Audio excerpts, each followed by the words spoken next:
yoga. I see a lot of exercises going on. Can you please explain us yoga? Yes, I think it is a very appropriate question.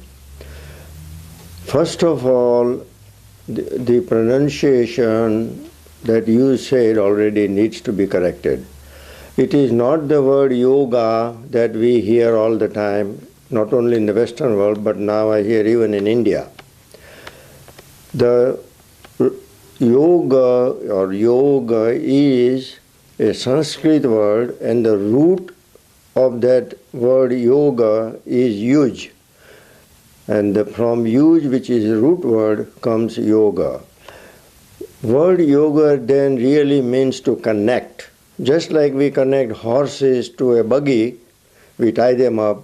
Similarly, connecting ourselves to God.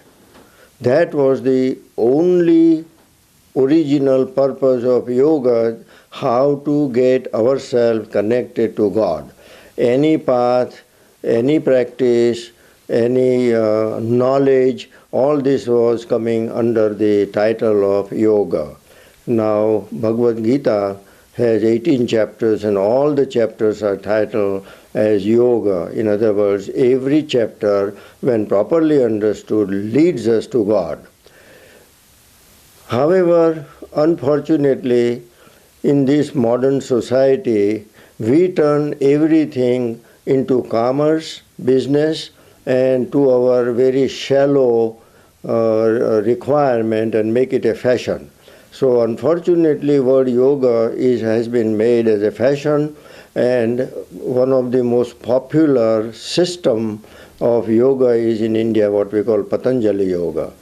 It has systematized the entire requirement of how to get connected to God and start from the beginning. So there are 8 steps that leads to yoga or connection to God.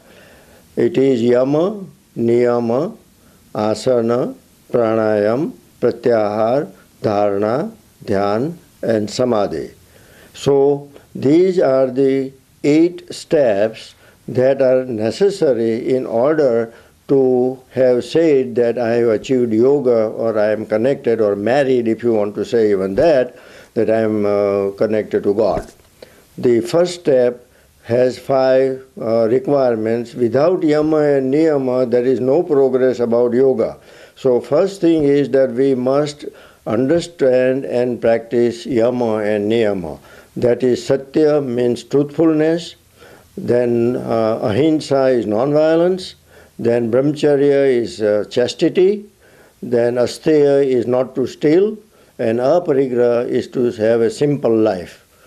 So that was the first step, absolutely required for everybody under all circumstances, of all ages and all sexes, at all time. Under all circumstances, what we call sarvabhaum. And the second step is niyama, which are also 5, in which purity of body and mind.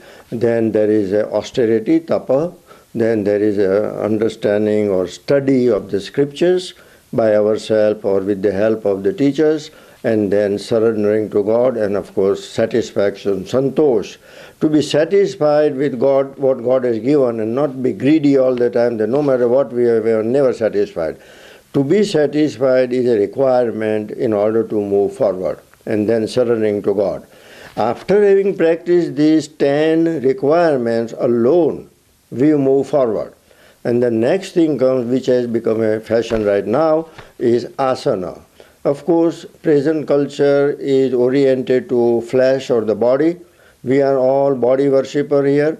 And so the third step, in which asana means how to sit and how to breathe, pranayam, these 2 steps out of 8 are the least important as far as spirituality is concerned. However, we need to sit long enough a time to concentrate or meditate, so you have to be healthy, so you should know how to sit straight. So asanas were taught, so you should be healthy. And of course, pranayam is, again, you need to breathe properly, because pranayam, the breathing will be then harmonizing the mind also, so there is some mechanical help to the mind in order to control mind. But to control the mind, pranayam is not the issue. The mind is vagabond because of desires, particularly the lustful desires and greed. And so unless we control that, mind is not going to be controlled by pranayama or anything else. Always find the root cause why the mind is wandering. And mind is wandering because of this lust and greed. So if we control that, we will have control mind.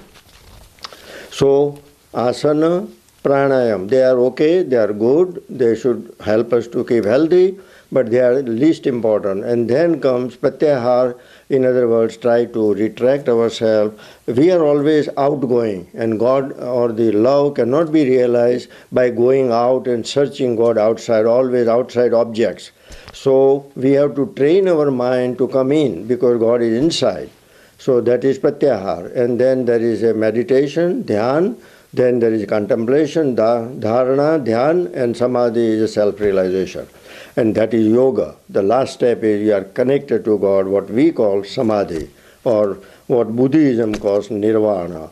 So word yoga has such a deep meaning in Hindu or rather Sanatana scriptures that every time the word yoga is used, it has intention as to how to discipline ourselves so that we can get connected to yoga. However, even in India today, we are all body oriented, we have very little to do with God or connection with God. We want to be connected with the body because we are worshippers of the body. And that is where we are hung up. But I think somebody has to remind people that yoga has a much deeper meaning, is a very powerful system to give us the joy and love in life if we really follow the ancient tradition of Sanatana Dharma and the purpose of yoga that has been given in the Sanatana scriptures.